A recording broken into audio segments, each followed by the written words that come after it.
Welcome to Test Those Breasts podcast. I'm your host, Jamie Vaughn. I'm a retired teacher of 20 years and a recent breast cancer survivor. My life has been pretty nutso for over a year, and many of you most likely know just how overwhelming this diagnosis is, and the more I can help empower women, the better.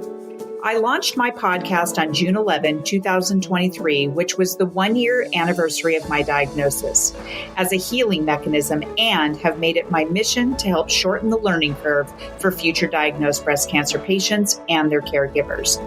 I want you to know that you are not alone. I was told from the very beginning that being diagnosed with breast cancer opens us up to the sisterhood of all sisterhoods. But some people need that extra help and encouragement and all of the confusing and many times downright scary information they are being flooded with. I've been interviewing many survivors, caregivers, oncologists, surgeons, nurses, therapists, advocates, and more in order to provide much needed holistic guidance for your journey. Breast cancer is such an epidemic, so the more empowered we are, the better. Now let's listen to this next episode of Test Those Breasts. Today I am honored to have two beautiful women on my show. Kim Robinson was diagnosed with early stage 1A breast cancer in 2016. Because she had very dense breast tissue, finding tumors was very difficult. She had a lumpectomy for her breast cancer.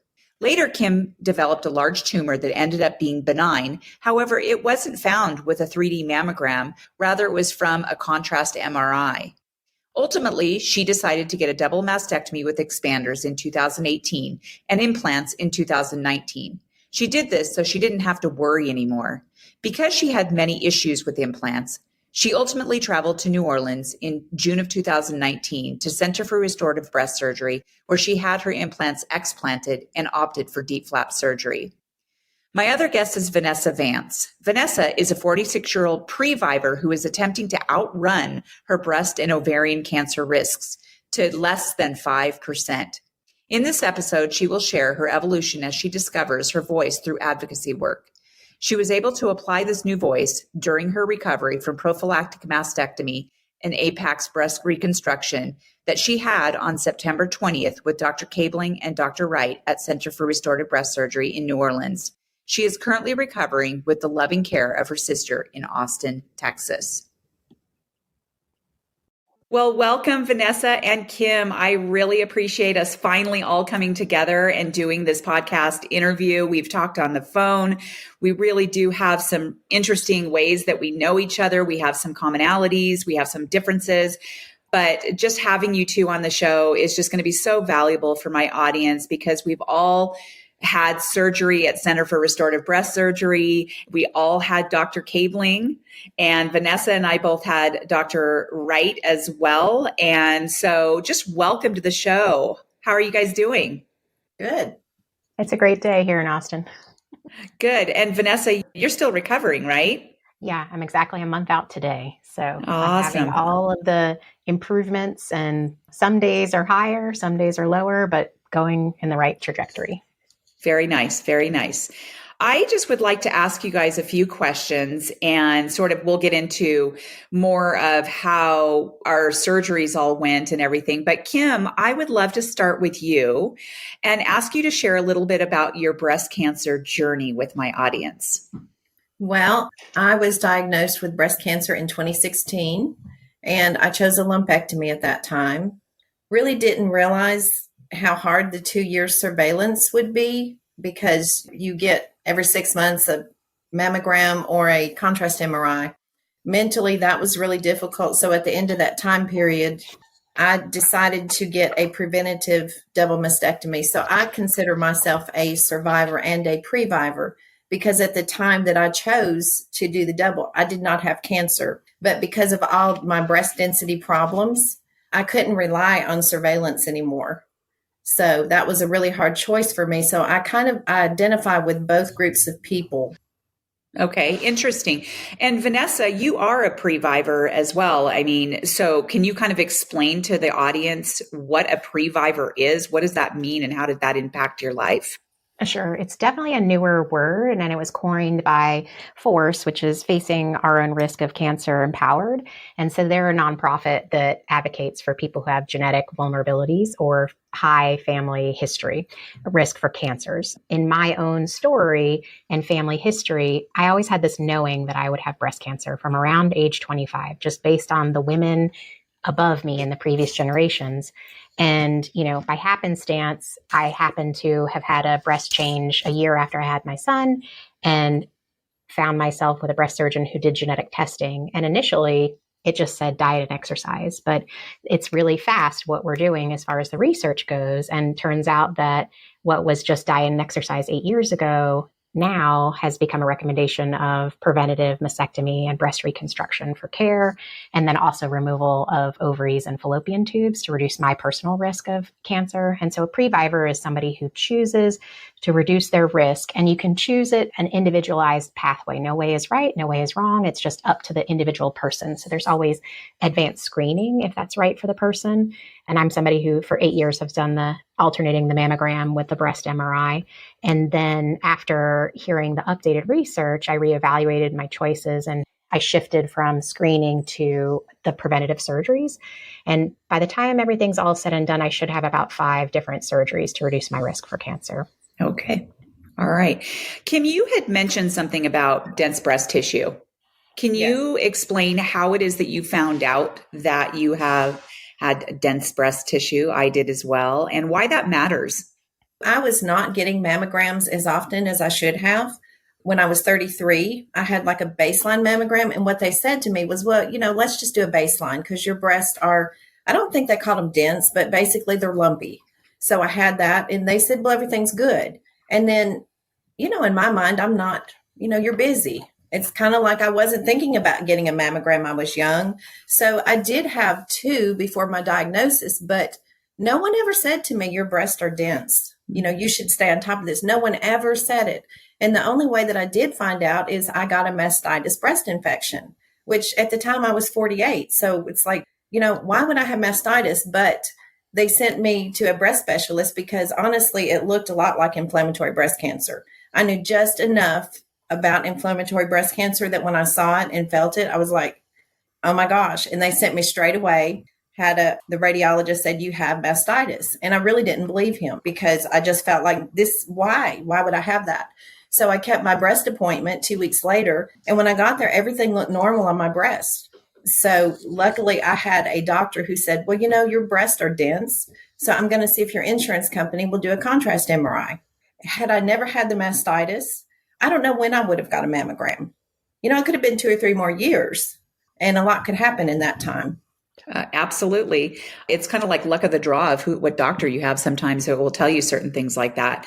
I found out that I had dense breast tissue, maybe like 10 years ago, because I ended up having a lumpectomy, 2 lumpectomies that were benign. But nevertheless, that is around the time that I was told that I had dense breast tissue. Didn't really understand what that meant at the time, but now I do.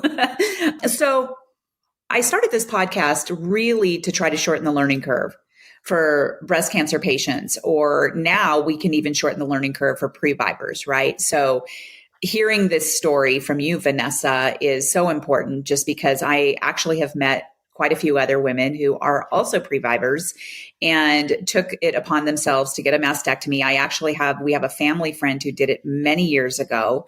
And I, of course, was too young to really understand what all of that meant. But starting this podcast and naming it Test Those Breasts, so it is all around the premise of early detection. Mm-hmm. In your words, why is it that early detection is so important? Why does it matter?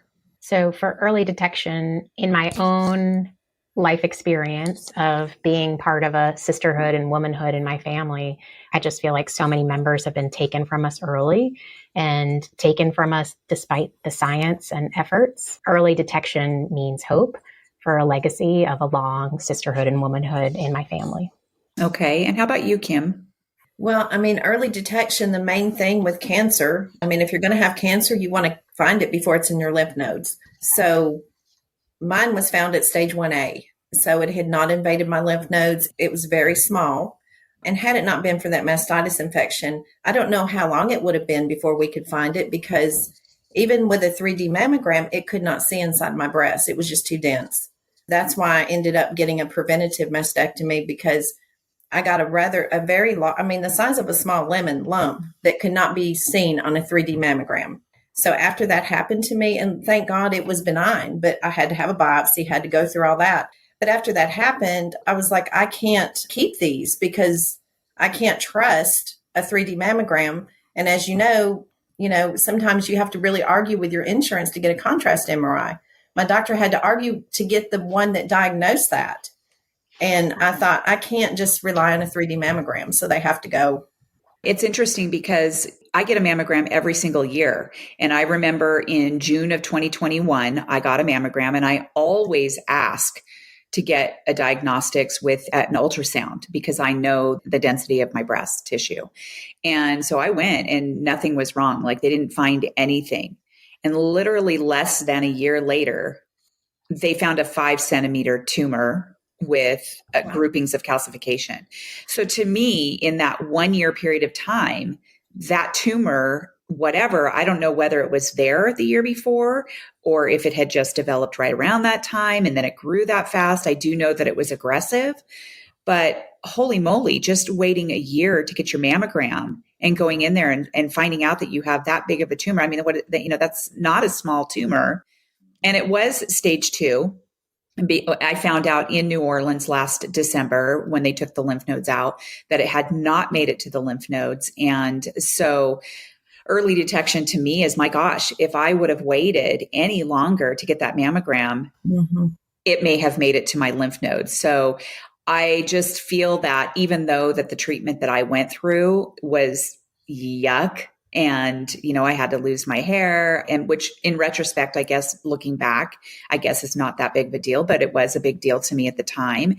And now I'm pretty open about all the good, the bad, the ugly. But I mean, how sick it made me feel, and just all the things and all the cascading things that come after that, how much worse it would have been had I waited and into stage 3, into stage 4. And Vanessa, I would like to take this opportunity to tell you how sorry I am that you've lost family members. I just think that your voice in talking about the previvorship and the importance of women going and recognizing if it's in their family, and even if it's not in their family, to make sure that they go test those breasts and make sure that you catch it early. Kim, can you talk about your intuition that you had breast cancer before you were even diagnosed? It was odd because I was fine. And it was like one night I was leaving work and I put my appointment book like this and I was like, ow.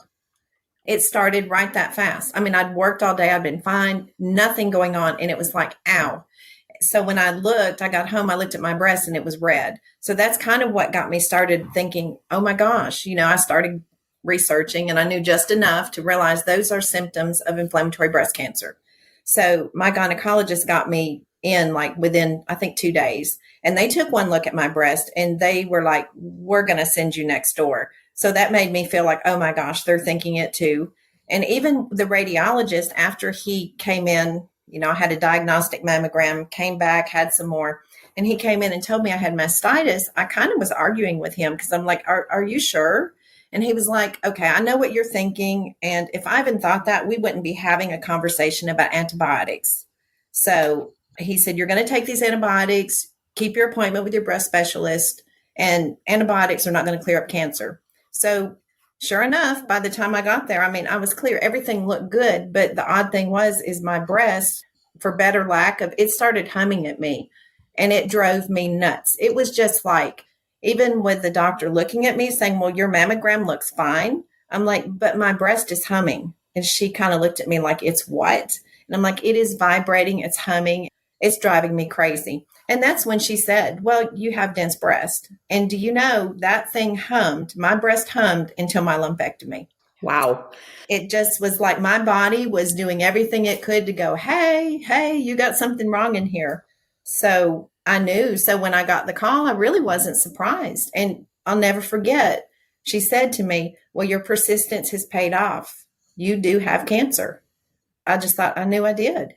It's interesting. I have quite an intuition myself. I always have a very deep intuition about a lot of things. It's kind of scary, actually, to think about some of the things that I have known for so long.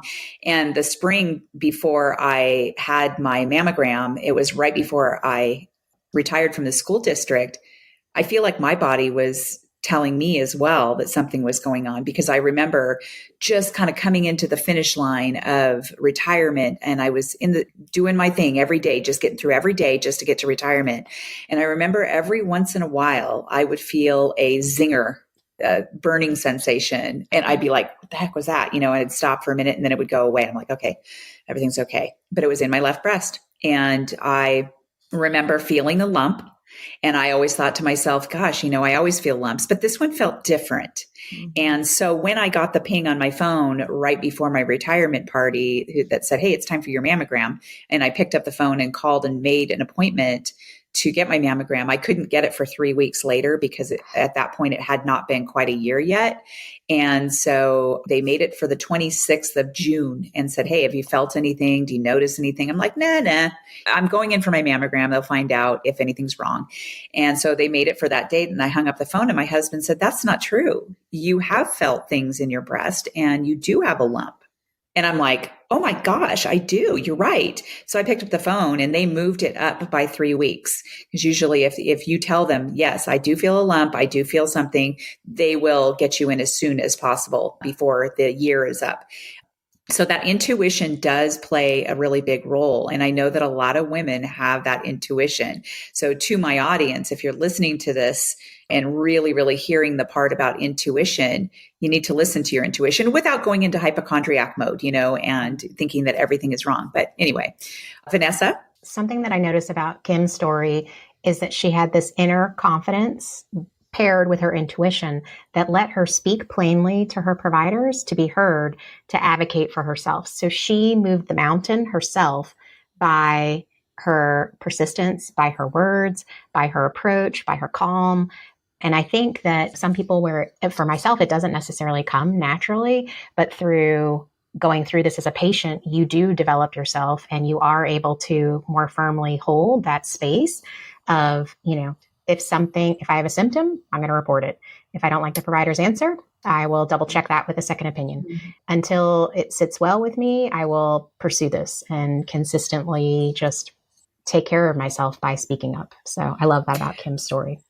That's a very, very good point. The more I went through my treatment, I got more voice. And I had a voice before. I am pretty outspoken and I will ask for what I need. And especially the older I get, and I know it does not come naturally to some people, but when you go through something like this, it is really important to find your voice. And it is important to ask and let your providers know what you're feeling and what you need. And again, to your point, Vanessa, if you are hearing something that does not seem right from your provider, you need to definitely learn how to get a second opinion. It's like walk out that door, go get a second opinion. So good for you too, Kim. Thank you for pointing that out, Vanessa.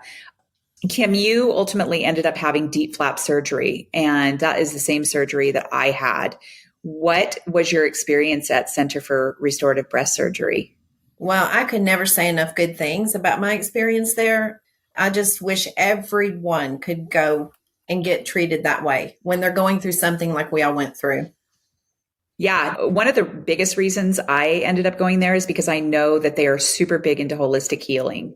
And that is exactly the experience that I had. So the nurses there, Kim, what are they like? What was their bedside manner like?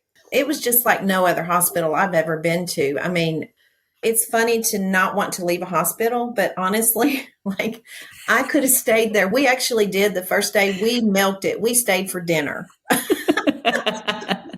My best friend was my caretaker for my second half, and she loved it there. I mean, we were just like, we just can't believe it's made an experience that is not the best as good as it could be. Yeah, they totally understand the stuff that people are going through when they have to go and get these surgeries. And I remember the food was amazing, absolutely amazing. And my husband was really impressed. And he calls it a boutique hospital because they had all the things, all the good snacks, and everyone was super, super nice. And I do remember when I woke up from my breast surgery, there was this one nurse in particular, and I don't know whether it's all the nurses or what, but I remember this one in particular who they would come in and empty your drains and everything in the middle of the night. They would take your cute little they even give you a lace bra. I mean, come on, like this, they want to make you feel pretty and everything, but they take the bra off and they would go, and she'd say, oh my gosh, they look so pretty. And I thought, oh my gosh, that is exactly what I wanted to hear, and it was just so soothing and so nice to hear that. With your deep flap surgery, Kim, how long did it take you to recover? Did you have any complications? How is your surgeon? Tell us all the things. I did have one small complication, which was a very small seroma. And luckily, my local breast surgeon drained it for me. But when you read about deep flap, it'll scare you to death. Honestly, it's just like, this is scary. My experience, so I kind of was preparing myself. Well, and it wasn't easy, but I can tell you the next day, I was up, I was walking, I was able to move about. The recovery itself, by the time you get to phase 2, you're feeling pretty good, and then it's time to do it again. But within a year, you feel pretty much back to normal, because it's, some people progress faster. How old was I? I was 50 when I had mine. So I just thought, I don't want to be doing this when I know these implants are not working for me. I'm going to do it now while I'm younger. But the recovery was not easy, but it was not that bad. Okay. Yeah, that's kind of how I felt. It was no joke. It was definitely a surgery of all surgeries. Being 10 months out now, I'm feeling great. My breasts look good. I told Dr. Cabling that if I never was able to get phase 2, which is the revision, that I would be okay. I would be okay mentally. I would be okay physically, because he did that good of a job with the first phase. And so, but I do get to go in December, which will be the 1-year anniversary of my first phase, to get the revision, which will be really nice. Yeah. So this next question is making decisions for your own body. For me, the deep flap and any kind of autologous surgery was not available in my area. And I did ask my surgeon here when I found out I had to have the mastectomy about it. I wanted to know, because I'd heard it from other people. Like, I didn't hear it from physicians. I didn't hear it from, the people that I would hope to have heard it from. But I found out through 3 different friends. When I asked about it, it was like this. She said she really didn't know anything about it. And her only concern was that there was no care when I came back to Reno. Now, Kim, you just mentioned that your local surgeon did help you with whatever complication you had. So why is it so important for us to make our own decisions for our own body? And again, also, why is it important for our providers to work with us to make these decisions? Vanessa, do you want to answer that? I was just going to tack on at the end about sometimes a provider's inexperience, or they don't have an immediate answer. And sometimes they give you a vague answer and it seems like it's a no, like, oh, well, you won't have local care. So as a patient, it could feel or seem like a no, but that's not true. Like right now in my 1-month post-op period, I have my primary care. I have my nurse navigator for my primary care. They were able to get me set up with wound care, like lickety split. I have physical therapy again for my nurse navigator. So all of these different little points along the way to enhance my recovery, I was able to stitch together with the help of my insurance company, with the help of my primary care, and just with general knowledge of like, oh, do you want a lymphatic massage? That might be extra. Do you want to have a physical therapist who knows about breast surgery recovery? Okay.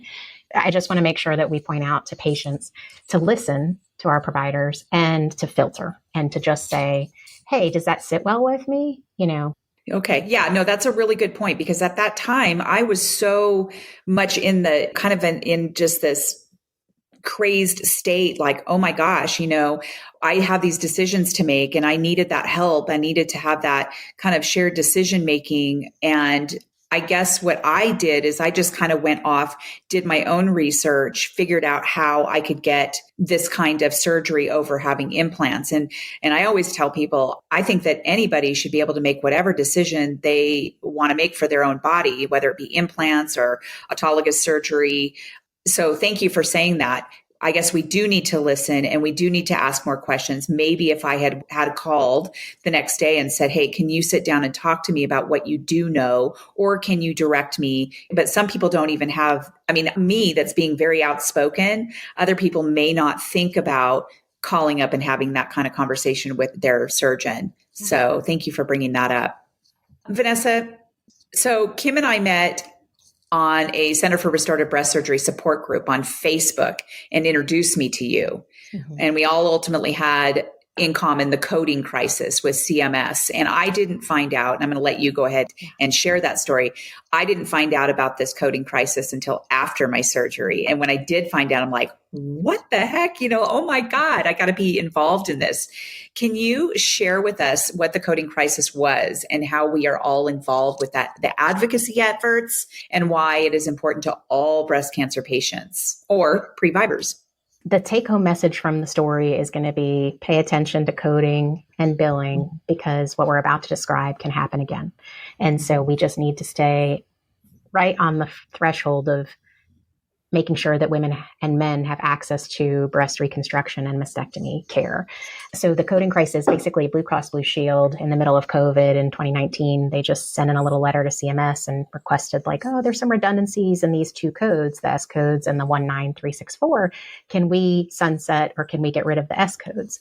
And so from there, CMS said, okay, sure, we'll put that on the docket. But they said, let's take 2 years to sunset the codes to allow the providers and the insurance companies and all the other filaments of the healthcare process to make sure that they're ready for that kind of change. And what happened was that individual companies jumped ahead. So CMS had said, December 31st of 2024, that's when we're going to sunset these 3 S codes. And they were for natural tissue transfer. So autologous transfer, either from the abdomen or from the inner thigh or from the upper bum area, the low back area.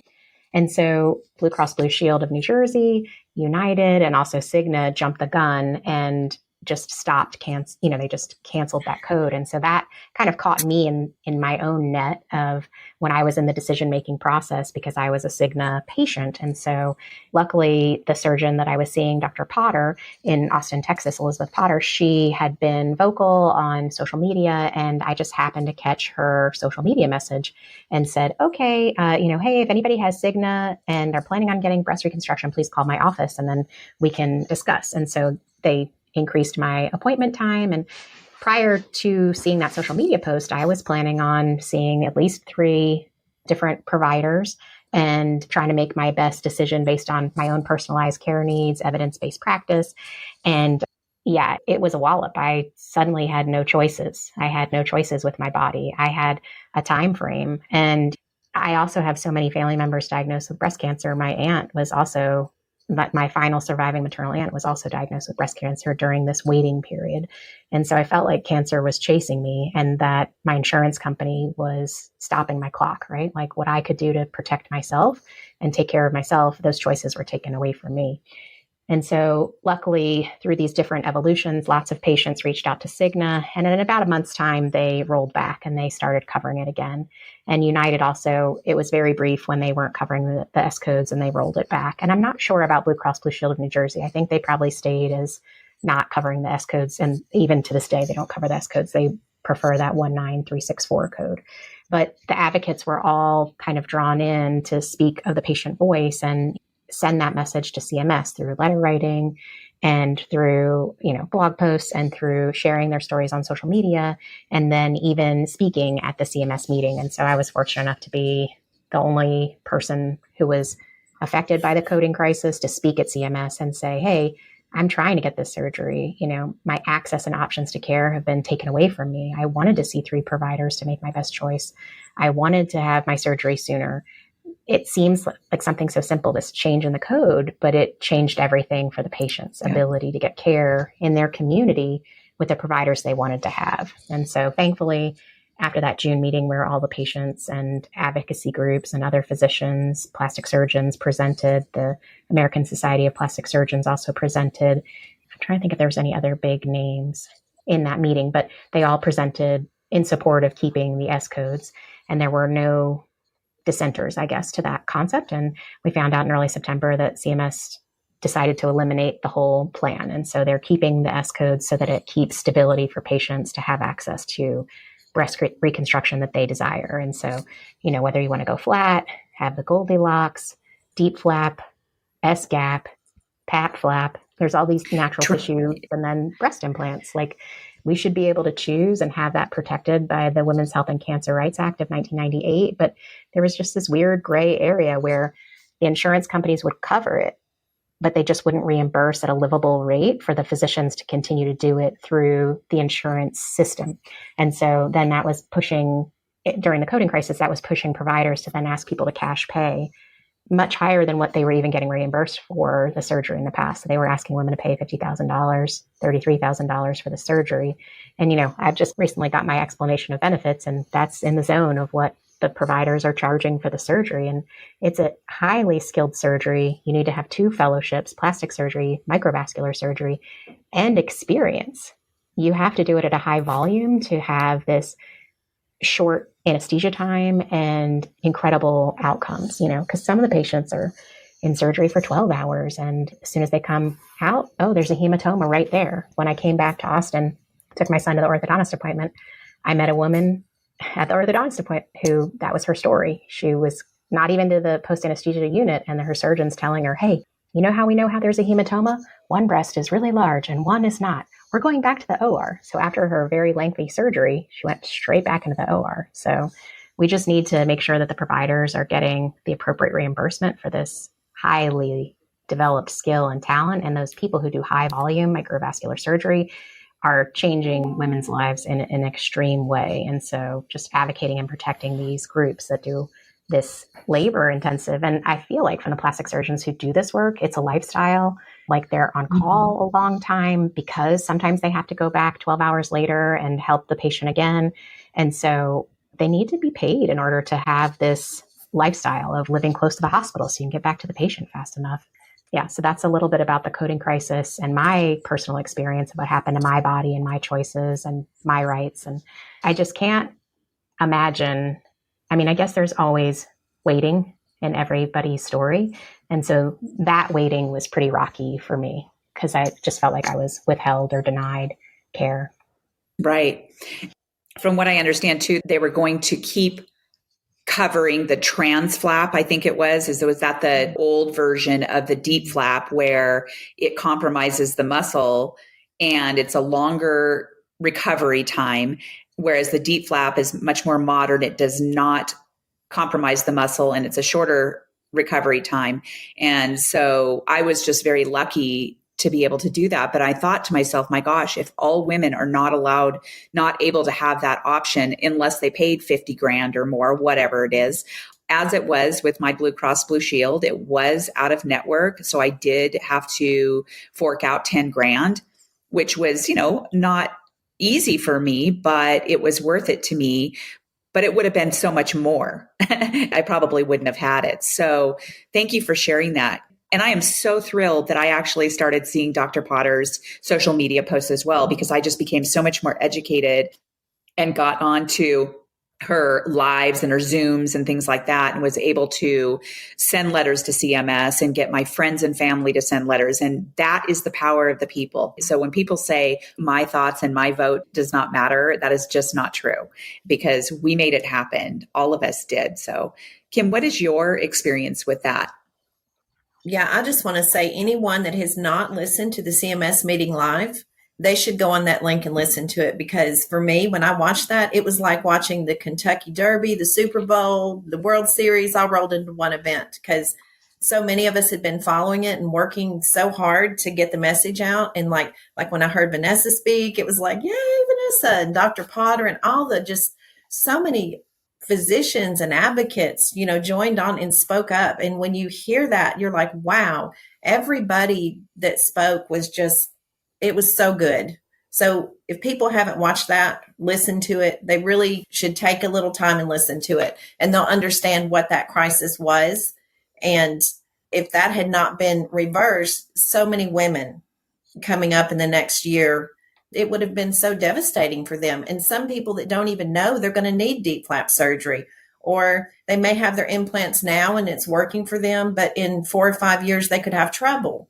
And then there's no option if they wanted to reconstruct. So I would just encourage everybody to take another listen to that, because it was so good. And we can't take it for granted, because even Dr. Potter says, look, this isn't over. Like, this could come back. We may have to fight for it again.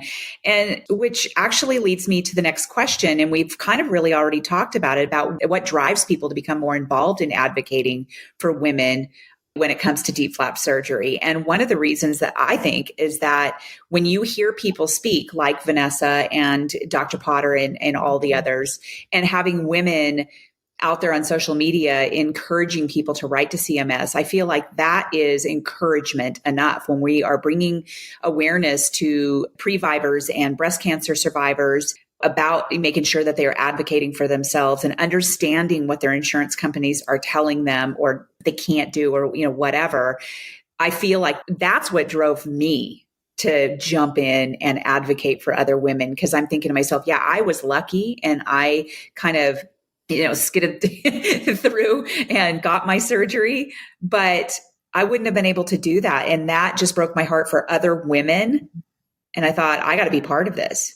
So Vanessa, I know that with you, seeing you knowing Dr. Potter and being connected to her, that drove you obviously to do that. And Dr. Potter seems so passionate about making sure that women get the whatever they need for their own body, what they feel is right for their own body. I think she even did some surgeries for free. I think that she was doing some surgeries for women who couldn't afford it. She's a servant leader, basically. Like, she wants to make sure that if there is a woman or a man who needs a mastectomy and who needs breast reconstruction, that they get it. And you can see it in her actions by how many insurances she accepts. She accepts TRICARE, she accepts Medicaid, she accepts Medicare, probably all the major carriers too. It takes so much work for her and for her office to have that many contracts and relationships. And she has all of this passion to speak up for the underserved. And so that comes through loud and clear. And I don't think I've ever been more inspired by one person.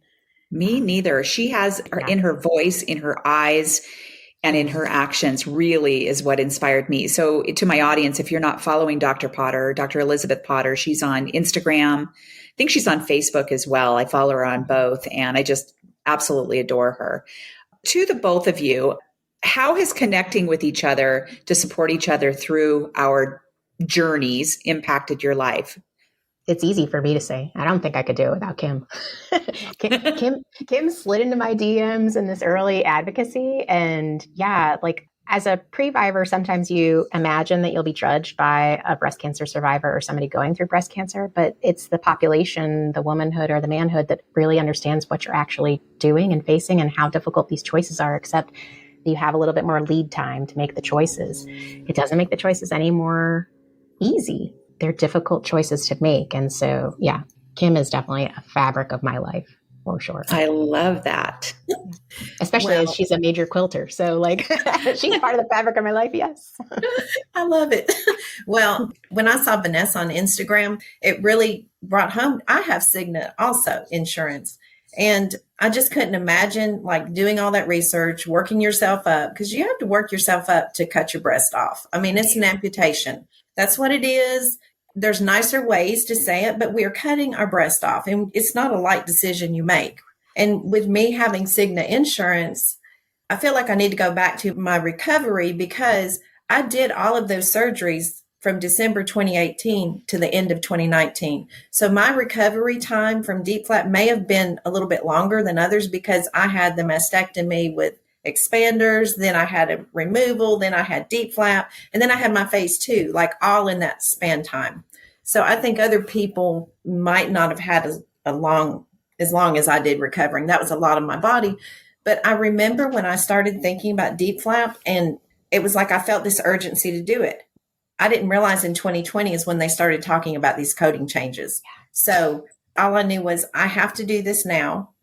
And I followed that intuition. I just felt frantic I have to get them out now. Because people even said to me, well, you can do it anytime. It's going to be covered. And I was like, no, but something could change. So I have to go now. But, when Vanessa has helped me so much because I needed to find my people who were as upset as I was about these coding changes. And when I saw Vanessa, I was like, oh my gosh, she gets it. I've got to find my people because I'd already called Cigna myself and kind of got not much of an answer. So I was like, Vanessa, what are you doing? Who are you talking to? What are they telling you? Because, that's my insurance and I don't want other women to be denied the same thing I had. Yeah. We just had an earthquake. Oh. That's why my face is like, oh, what's going on? Yeah, we just had a couple of earthquakes just now. That was really bizarre. And now I hear the dogs out barking. And that's okay. This can be part of the interview. Yeah, this is like earth shattering, you guys. It's interesting because when all this came up, the coding crisis, it just opened up a whole nother portal of sisterhood that we all get to be involved in that we never really asked for, right? And so I am so grateful to both of you. I have learned so much from you, Vanessa, as a Previvor, and what your experience is. And Kim, you too. I mean, your experience with your deep flap and the surgeries that you've gone through. Vanessa, what is the expected recovery period for you? How many weeks out are you now?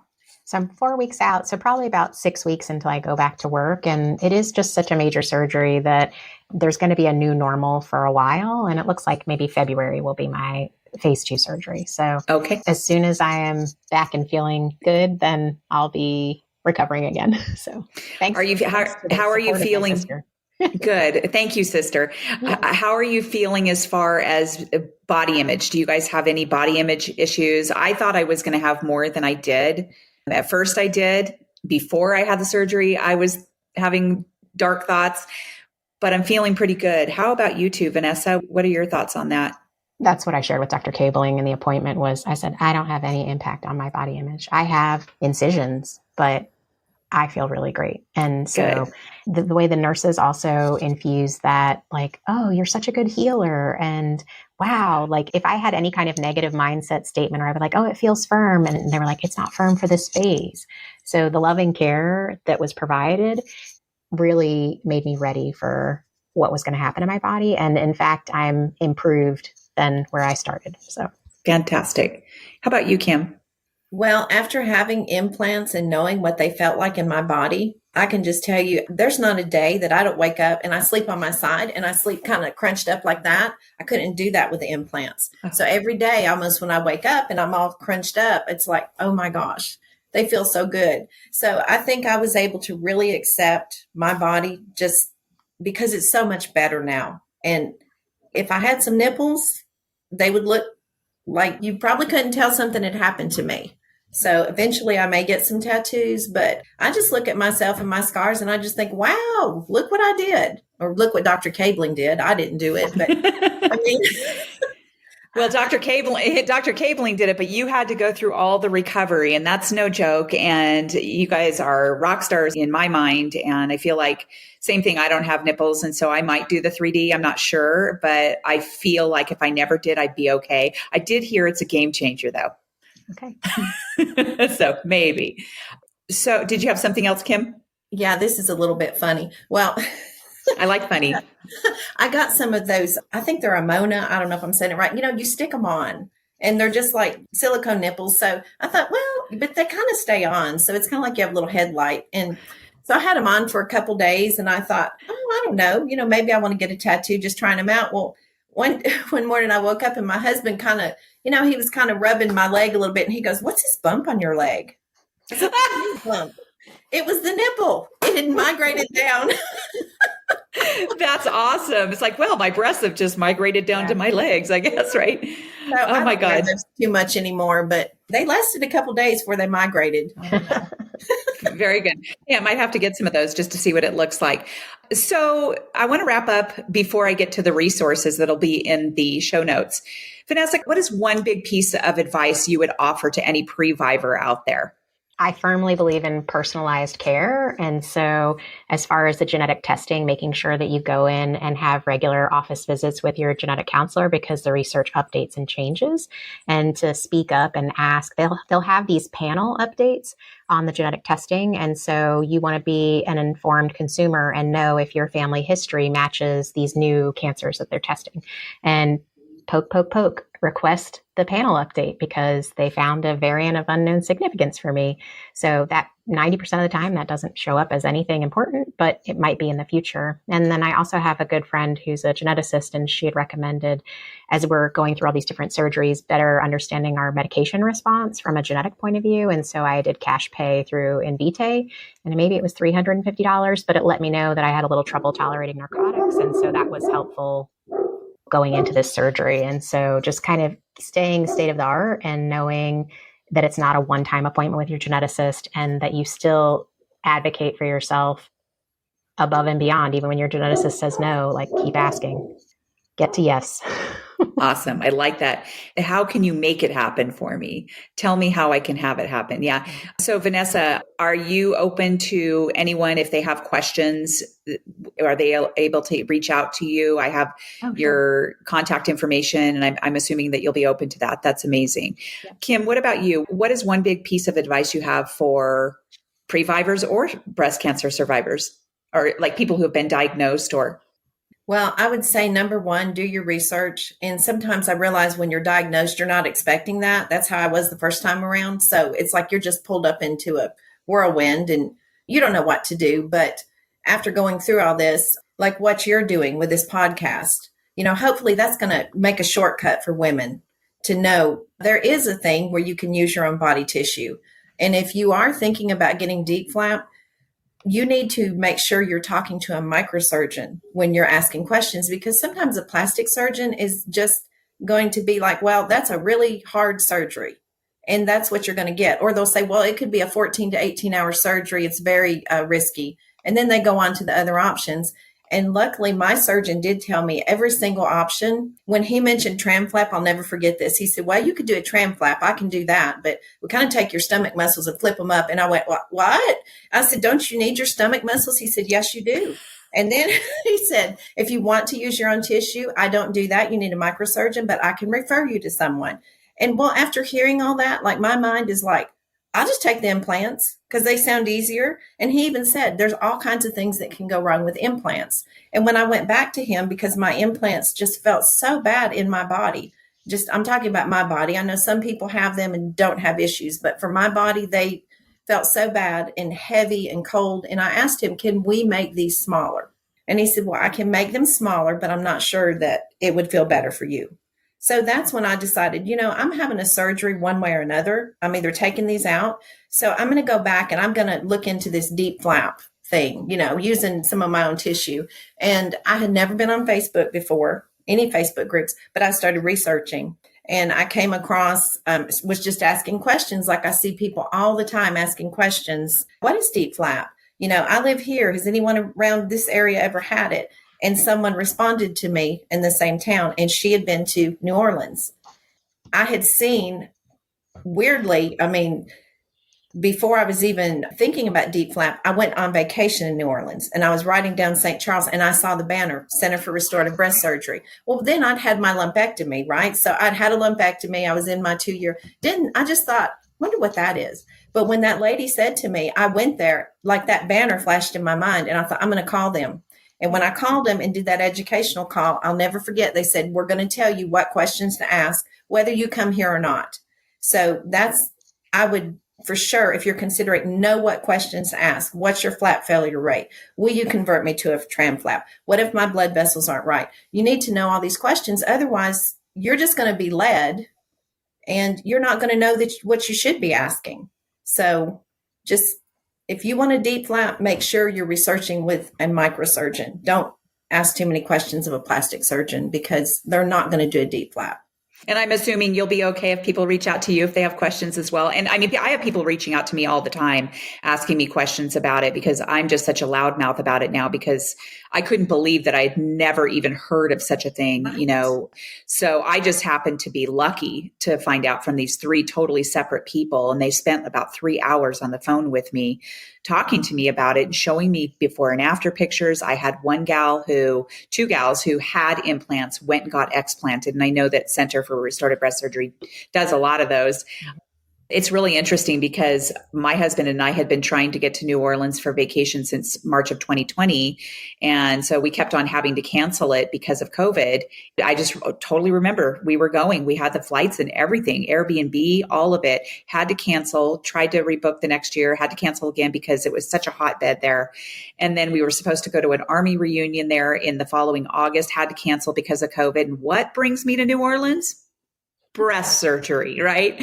So we went there a few days prior and I was able to have a good time in the Garden District. And we did go into the House of Blues and went to the World War II Museum. So we made some fun out of it before I actually had the surgery. And I am now in connection with this gal, Cassandra, who has an Airbnb there, who I have referred people to there. She has a beautiful home in the Garden District. And we're actually staying there again in March. And I have referred people and she's like, bring them on. She goes, I will accommodate as much as I can. So if anybody is going there and they need a place to stay, reach out to me. I'll give you her number. Well, ladies, I would love to know what resources you have for our audience. Vanessa, do you want to share what you have there? Sure. So we mentioned Dr. Elizabeth Potter a lot and following her account on Instagram. And then she also started a nonprofit for advocacy called zebraalliance.org.